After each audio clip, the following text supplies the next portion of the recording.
DJ at Lighthaven Farm again. In this video I'm going to revisit the pre-rigged tandem bead setup scenario and give you some options as far as flexibility and presentation on the string. It occurred to me that when you pre-rig a tandem setup that you're pretty much tied into, unless you want to deal with it streamside, you're tied into whatever bead selections you had chosen and tied up prior to going out on the outing. So I thought about it for a moment after I had gotten snagged up and lost my trailer bead on the stream and had to retie in another bead, that I should present to you another option, and that is tying setup as if you were going to run a tandem pre-rig, but leaving the tag end without a bead on it. And what this will offer to you is the flexibility to choose whatever color you desire and or size.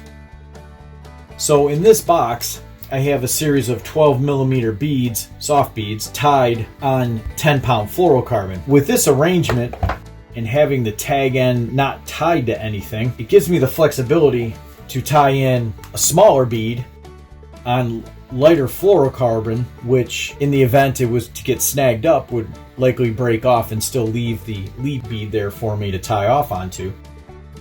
And I can have the flexibility of choosing different colors and different sizes based on what I think will work for the day. The tie-off's pretty simple. You can use a triple surgeon knot, which is going to require you having to pop the bead through the loop several times, or you can use a blood knot like I have pictured there, which hopefully you're able to see it. And so this is just a thought I had on if you wanted to run different sizes and different pound fluorocarbon like you would normally when you're running trailers and downsizing. Just gives you an added option with more flexibility. You can have a box of 12mm or 14mm tied up with the tag ends on them, and then have a box of 10mm or 8mm or 6mm tied up on lighter line in other boxes, and then kind of add and subtract as you desire streamside.